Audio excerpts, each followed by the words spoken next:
సభలో ఇక్కడ చూసాం, ఈరోజు అధ్యక్ష స్థానంలో చూస్తున్నాం. చాలా ఆనందంతో చాలా గర్వపడుతున్నాం.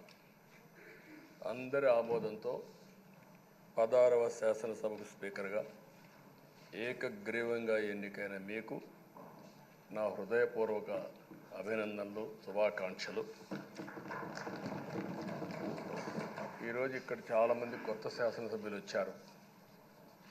ఒకసారి అయ్యన్న పాత్రుడు గారి జీవితాన్ని కూడా ఆలోచించుకోవాల్సిన, మీరందరూ తెలుసుకోవాల్సిన అవసరం ఉంది.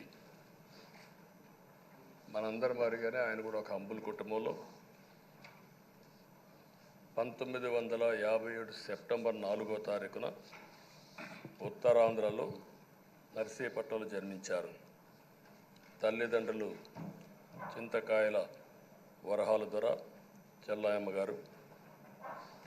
యువత రాజకీయాల్లోకి రావాలని ఆ రోజు ఎన్టీ రామారావు గారు పార్టీ పెట్టిన మొదట్లో పిలిపిస్తే 25 సంవత్సరాల వయసుండే సమయంలో రాజకీయాల్లోకి వచ్చిన వ్యక్తి అయ్యన్న పాత్రుడు గారు.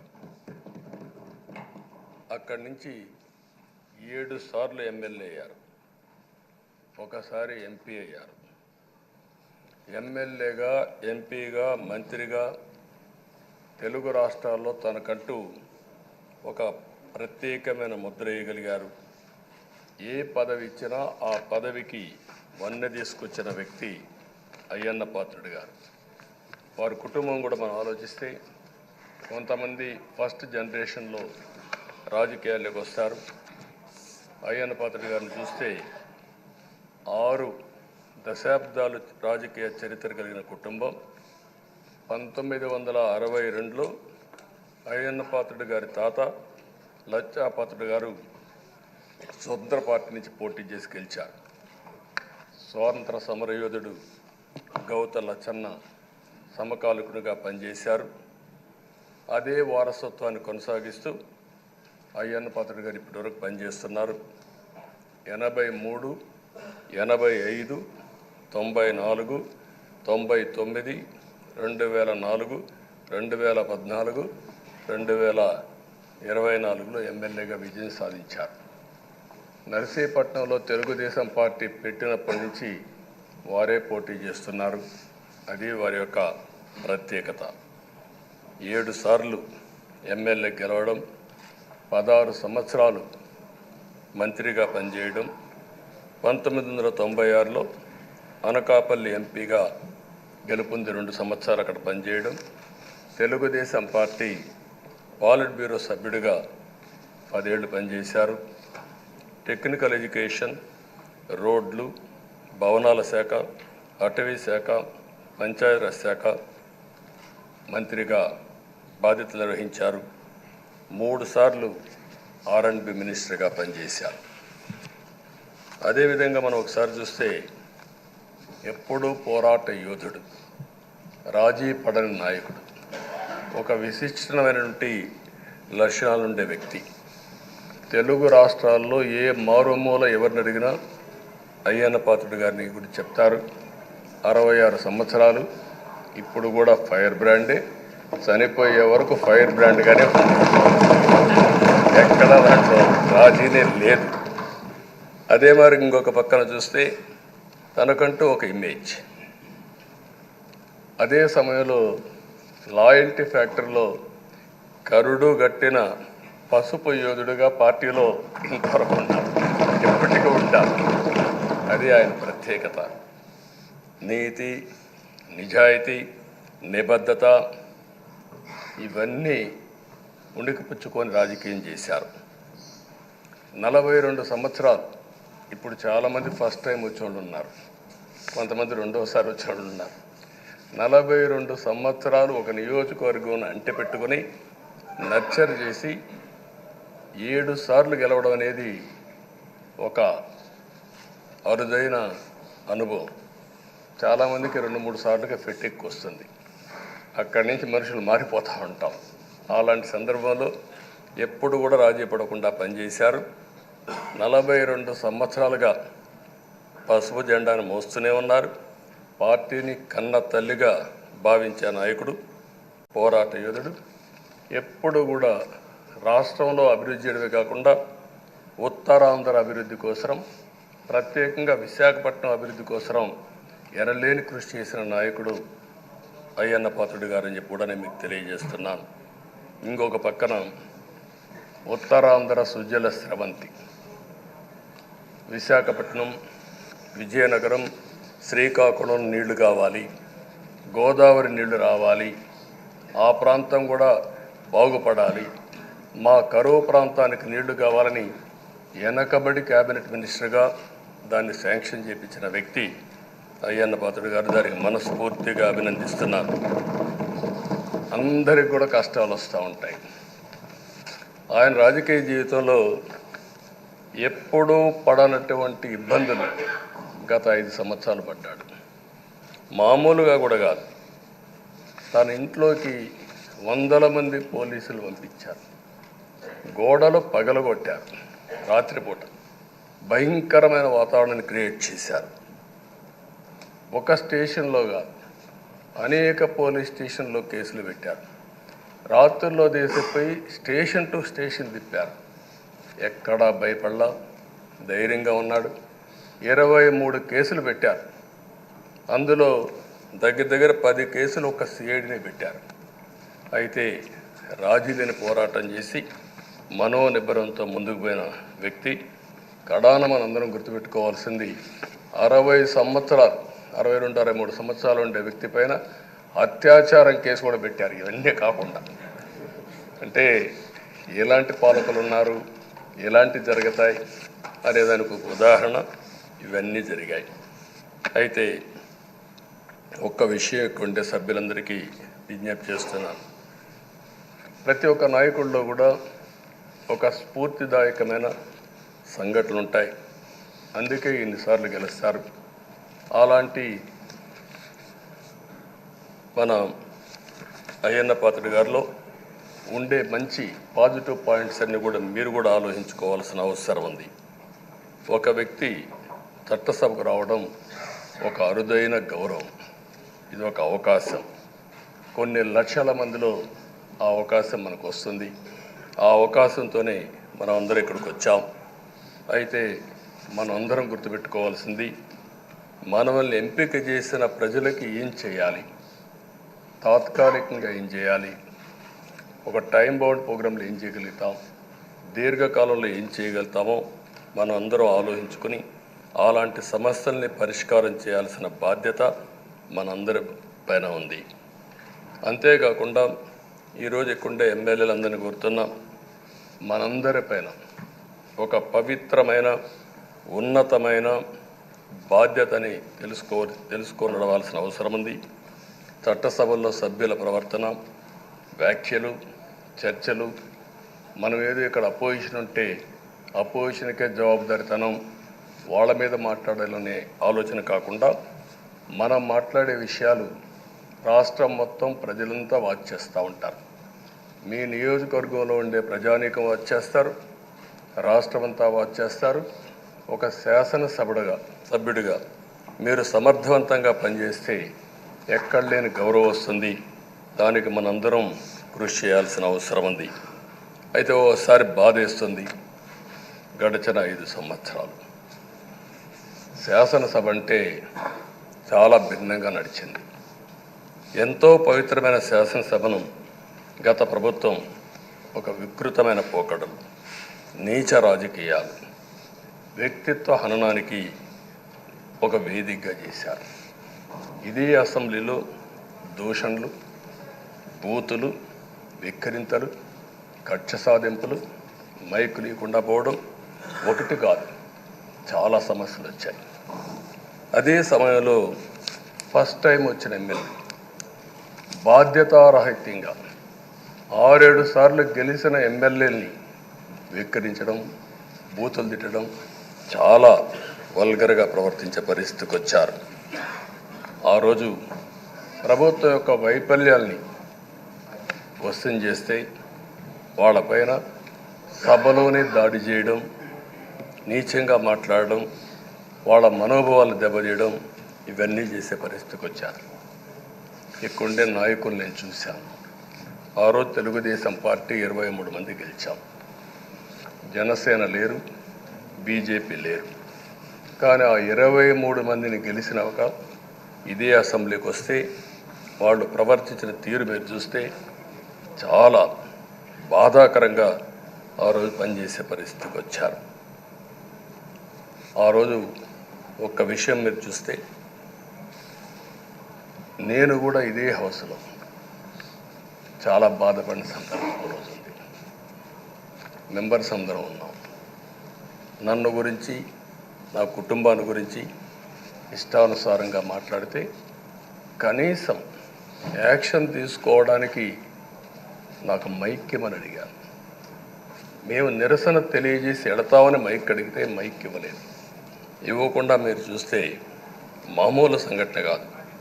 ఆ రోజు నేను ఒక మాట చెప్పాను, ఇది గౌరవ సభ కాదు, మీరు నాకు మైక్ కూడా ఇవ్వడం లేదు, మైక్ ఇవ్వకపోయినా నేను స్టేట్మెంట్ ఇవ్వాలి కాబట్టి ఇచ్చేడతారు రికార్డు కోసం అని చెప్పి గట్టిగా లేచి ఇదే సీట్లో కూర్చొని ఆ రోజు నేను చెప్పింది అదే వర్డ్స్ మీకు రిపీట్ చేస్తున్నాను. నేను స్టేట్మెంట్ ఇవ్వాలనుకున్నాం, మీరు మైక్ ఇవ్వకుండా చేశారు. అయినా నాకు బాధ లేదు. మళ్ళీ చెప్తున్నా, ముఖ్యమంత్రిగానే ఈ హౌస్కు వస్తాను తప్ప అదర్వైజ్ నాకు రాజకీయాలు అవసరం లేదు. ఇది ఒక గౌరవ సభ కాదు. ఇలాంటి గౌరవ సభలో నేనుండనని మరొక్కసారి చెప్తూ మీకు నమస్కారం. ప్రజలకు విజ్ఞప్తి చేస్తున్నా, నా అవమానం మీరు అందరూ అర్థం చేసుకొని నిండు మనసుతో ఆశీర్వదించాలని కోరుతూ ఈ సభ నుంచి వాకౌట్ చేస్తున్నానని చెప్పి వాకౌట్ చేసి బయట ప్రెస్ కాన్ఫరెన్స్ పెట్టాను.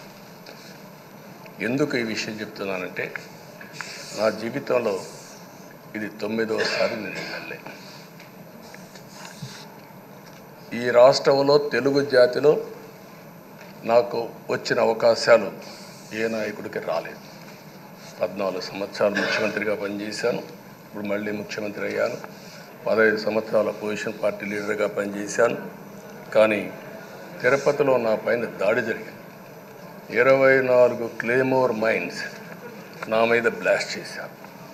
ఆ రోజు కూడా నా కళ్ళలో నీళ్ళు రాలేదు. మొట్టమొదటిసారిగా ఎలాంటి సంబంధం లేని నా సతీమణి పైన ఆరోపణలు చేశారు. ఆ ఒక్కరిపైన కాదు, ఈ రాష్ట్రంలో ఆడపడుచులందరిపైన, గౌరవంగా బ్రతికే ఆడబిడ్డలందరినీ అవమానం చేయడం, సోషల్ మీడియాలో పెట్టడం, క్యారెక్టర్ అసాసినేషన్ చేయడం, ఇలాంటి చాలా సంఘటనలు జరిగాయి. దానికి పరాకాష్ఠగా ఆ రోజు శాసనసభ్యులు కానీ కొంతమంది అయితే భవానీ శాసన సభలో సభ్యురాలుగా ఉండి ఎన్నో పోస్టింగ్స్ పెట్టే పరిస్థితికి వచ్చారు. అలాంటి సంఘటనలు చూసిన తర్వాత ఫస్ట్ టైం నా జీవితంలో ఆడబిడ్డల కోసరం ఇలాంటి హననాన్ని చేశారని బాధపడుతూ కంటతడి పెట్టాను. ఆ రోజే అనుకున్నా, ఇలాంటి పార్టీ ఈ రాష్ట్రానికి అరిష్టం, ఇలాంటి వ్యక్తిత్వం ఉండకూడదు. మళ్ళీ ఈ రాష్ట్రాన్ని గౌరవ సభ చేసి హోందాగా నడిపించే వరకు నేను పనిచేస్తానని చెప్పి ఒక శపథం చేశాను. ఆ శపథం ప్రకారమే ప్రజలు గెలిపించారు, వచ్చాను. ఈరోజు 2 సంవత్సరాల తర్వాత, ఆ రోజు నేను వెళ్ళింది 2021 నవంబర్ 19వ తారీఖున వెళ్ళాను. నిన్న మీ అందరి ఆశీస్సులతో, ప్రజలందరి యొక్క ఆమోదంతో ఈ సభలోకి ఎంటర్ అయ్యాం. నాకు జరిగిన అవమానం కానీ, ఆడబిడ్డలకు జరిగిన అవమానం కానీ భవిష్యత్తులో ఎవరికీ జరగకుండా కాపాడే బాధ్యత ఈ అసెంబ్లీ తీసుకోవాలని అందరినీ కోరుకుంటున్నాను. నా గౌరవాన్ని కాపాడిన ప్రజానీకానికి మరొకసారి మనస్ఫూర్తిగా ధన్యవాదాలు, అభినందనలు. నా జీవితాంతం రుణపడి ఉంటా. మళ్ళీ నాకు జన్మనంటే తెలుగువాడుగా పుట్టాలని, తెలుగు గడ్డ రుణం తీర్చుకోవాలని నా ఆకాంక్ష. తప్పకుండా ఇచ్చేస్తాను. మొన్న మీరు ఒక్కసారి చూస్తే ఎన్నికల్లో ఇక్కడుండే శాసనసభ్యులందరికీ అనుభవం ఉంటుంది. ఎక్కడో అమెరికాలో ఉండే వ్యక్తులు 5 లక్షలు 10 లక్షల రూపాయలు ఖర్చు పెట్టుకుని ఓటొచ్చి ఓటేయడం, నెల 2 నెలలు పనిచేసే పరిస్థితికి వచ్చారు. వేరే రాష్ట్రాల్లో ఉండే ప్రతి ఒక్కరూ ఇది నా బాధ్యత అనే ఉద్దేశంతో అందరూ వచ్చి ఓట్లేసే పరిస్థితికి వచ్చారు. కొన్ని సంఘటనలు చూస్తే ఆశ్చర్యం వేస్తుంది. హైదరాబాద్ నుంచి ఎన్నికల ముందు రోజున 55 ట్రైన్లు వేశారు. 55 ట్రైన్లో ఫుట్పాత్లపై నిలబడుకొని వచ్చారు. ఏసీలో ఫుల్గా, మామూలుగా ఏసీ అంటే ఒక ప్రెషర్ ఉంటుంది, ఎక్కువ మంది ఉంటే గాలి ఆడదు. అయినా కూడా లెక్క పెట్టుకోకుండా వచ్చారు. వీళ్ళందరినీ మనం పిలిస్తే రాలా, మనం ఆర్గనైజ్ చేస్తే రాలా. కానీ ప్రజలు గెలవాలి, ఈ రాష్ట్రాన్ని కాపాడుకోవాలని పిలిపించాం. ఎన్డీఏ, పవన్ కళ్యాణ్ గారు, బీజేపీ, తెలుగుదేశం ముగ్గురం కలిసి దాంతో స్పందించి పెద్ద ఎత్తున ప్రతి ఒక్కరూ మా బాధ్యతను వచ్చారు. అదే మాదిరిగా పేదవాడు భోజనం తెచ్చుకొని బస్సుల్లో వచ్చి ఓటేసి మళ్ళీ వెళ్ళారు. అంటే అంత అభిమానం చూపించారు. వాళ్ళ రుణం తీర్చుకోవాల్సిన బాధ్యత ఈ సభ పైన ఉందని చెప్పి మీ అందరికీ తెలియజేస్తున్నా. ఆ బాధ్యతని మన కళ్ళ ముందు ఎప్పుడూ కనపడవలసిన అవసరం ఉంది. ఈరోజు రాష్ట్రం విధ్వంసమైన రాష్ట్రాన్ని మళ్ళీ గాడిన పెట్టాలి. మంత్రులందరం ప్రమాణ స్వీకారం చేశాం, పవన్ కళ్యాణ్ గారు అందరం కూడా చేశాం. కానీ ఈరోజు ఒక్కసారి ఆలోచిస్తే ఎక్కడున్నామో తెలియని పరిస్థితి, ఎంత అప్పు ఉందో తెలియని పరిస్థితి, చాలా సమస్యలు ఉన్నాయి. అయితే ప్రజలు మంచి ఎమ్మెల్యేలు ఎన్నుకున్నారు. నేను కానీ, పవన్ కళ్యాణ్ గారు కానీ, బీజేపీ కానీ, అగ్రనాయకత్వం అందరం కూడా, నరేంద్ర మోడీ గారితో సహా ఇంకొక పక్క అమిత్ షా గారు అందరం కూడా మీటింగ్లు పెట్టినప్పుడు చాలా స్పష్టంగా హామీలు ఇచ్చాం. అవి నమ్మారు, మనలందరినీ ఎంపిక చేసుకున్నారు. మీరందరూ కలిసి ఒక మంచి వ్యక్తిని, రాజకీయాల్లో గౌరవాన్ని కాపాడే వ్యక్తిని, పార్టీని నమ్ముకున్న వ్యక్తిని మీరు ఎన్నుకున్నారు. ఈరోజు మనందరం కూడా గుర్తుపెట్టుకోవాల్సింది, ఇక్కడికి వచ్చినప్పుడు అవతల పార్టీ వాళ్ళు మనం ఎగతాళి చేయాల్సిన అవసరం లేదు. ప్రజలు పనిష్మెంట్ ఇచ్చారు. ఇదే హౌస్లో నేను చూశాను. 23 సీట్లు మాకు వచ్చాయి. నేను బాధపడ్డాం. కానీ ప్రజాస్వామ్యాన్ని గౌరవించాలనే ఉద్దేశంతో ప్రజాస్వామ్యుతంగా పనిచేశాం. 23వ తారీఖు ఎన్నికల రిజల్ట్స్ వస్తే దాన్ని వక్రీకరించి 23వ తారీఖున దేవుడు రాసిన స్క్రిప్ట్ ఇది, మీకు 23 సీట్లు వచ్చాయని మాట్లాడారు. ఇప్పుడు నేను అడుగుతున్నాను, కూటమికి 164 సీట్లు వచ్చాయి. 1, 6, 4 కూడుకుంటే 11 వస్తుంది. రాష్ట్రంలో దగ్గర 1631 రోజులు అమరావతి రైతాంగం ఆడబిడ్డలు ఉద్యమం చేశారు. ఆ 4 నెంబర్లు కలుపుకుంటే 1, 6, 3, 1 కలుపుకుంటే 11 వస్తుంది. అంటే ఇది కూడా భగవంతుడి స్క్రిప్ట్ అయినా కూడా నేను మాట్లాడడం లేదు, నేను కామెంట్ చేయడం లేదు. ఈరోజు ఉంటే వాళ్ళకు కూడా అర్థమయ్యేది. వాళ్ళు ఉండకుండా పోవడం అనేది వాళ్ళ పిరికితనం తప్ప ఇంకోటి కాదని చెప్పి కూడా నేను మీకు తెలియజేస్తున్నా. అయితే నేను ఇక్కడుండే సభ్యులను కూడా మిమ్మల్ని కోరుతున్నా, మనం ప్రజా సమస్యలపైన దృష్టి పెట్టాలి తప్ప వీళ్ళ మీద కాదని చెప్పి కూడా నేను మీకు తెలియజేసుకుంటున్నాను. ఆ రోజు పవన్ కళ్యాణ్ గారిని అసెంబ్లీ గేటు కూడా తాకనీయం అని పెద్ద పెద్ద డైలాగులు చెప్పారు. 21 సీట్లలో పోటీ చేస్తే 21 సీట్ని గెలిపించిన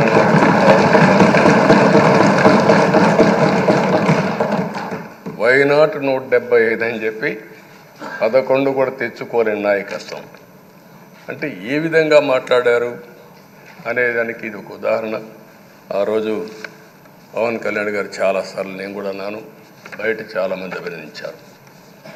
ఎక్కడ తగ్గాలో తగ్గడం, ఎక్కడ గెలవాలనో గెలవడం నేర్చిన వ్యక్తి పవన్ కళ్యాణ్ గారు. దానికి ఈరోజు మనందరం కూడా గుర్తుపెట్టుకోవాల్సింది, రాజకీయాల్లో సుదీర్ఘమైన రాజకీయాల్లో ఉన్నాం. మొత్తం కలిసి 16వ సభ. మీ అందరికంటే సీనియర్ మోస్ట్ నేను. 8 + 1 9వసారి, అంటే 16 సభల్లో 16వ సభ, 9 సభల్లో ఉన్నాను. అంటే అన్ని సభలను చూశాను. నా జీవితంలో ఎప్పుడూ చూడని సభ మొన్న జరిగిన సభ, 15వ శాసనసభ. కానీ ఇప్పుడు నేను కోరుకునేది మీ దగ్గర నుంచి, అది ఒక చెడు సభ కింద, ఒక కౌరవ సభ కింద మనం భావించాం. కానీ అత్యున్నతమైన సభగా 16వ శాసనసభని నిర్వహించే బాధ్యత మనందరిపైన ఉంది. గౌరవప్రదంగా నిర్వహించాలి. అదే సమయంలో ఇక్కడుండే ప్రతిపక్షాల దృష్టిలో పెట్టుకొని కాదు, 24 గంటలు మనం ప్రజలతో ఉండాలి. ప్రజాప్రభుత్వంగా, ప్రజలకు జవాబుదారితనంగా ఉండాల్సిందిగా నేను మిమ్మల్ని అందరినీ కోరుకుంటున్నాను. ఈరోజు మనందరికీ అధికారం ఇవ్వడం కాదు, అతి ముఖ్యమైన బాధ్యత ఇచ్చారు. ఈ రాష్ట్రాన్ని మళ్ళీ ఘాటున పెట్టమని మనతో మాట్లాడారు, మనకు చెప్పారు. ఎప్పుడు కూడా నేను ఒకటే భావిస్తాను, ప్రజా జీవితాలను మార్చే శక్తి ప్రభుత్వ విధానాలకు ఉంటుంది. ఆ ప్రభుత్వ విధానాలకు రూపకల్పన చేసే సభ ఈ చట్టసభ. ఈ విషయం ప్రతి ఒక్కరూ గుర్తుపెట్టుకోవాల్సిన అవసరం ఉంది. ఈరోజు మనం చేసే పని, ఈరోజు ప్రజల భవిష్యత్తే కాకుండా భావితరాల భవిష్యత్తు కూడా నిర్ణయిస్తుంది. ఈరోజు భారతదేశం 91లో ఆర్థిక సంస్కరణలు వచ్చాయి. ఒక తెలుగు బిడ్డ పివి నరసింహరావు గారు ఆర్థిక సంస్కరణలు ప్రవేశపెట్టారు. ఈరోజు భారతదేశం ముందు చాలా వరకు అభివృద్ధి అయ్యే పరిస్థితి వచ్చింది.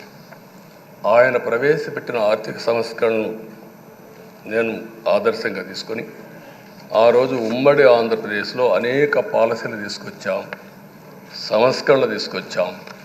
ఐటీ, విద్య, పాలనా రంగం, ఇన్ఫ్రాస్ట్రక్చర్, ఇవన్నీ మనం తీసుకొచ్చాం. ఎన్నో డికేడ్స్ కాదు, 25 సంవత్సరాల్లో దాని యొక్క ప్రభావం మనం అందరి ముందు కనపడుస్తుంది.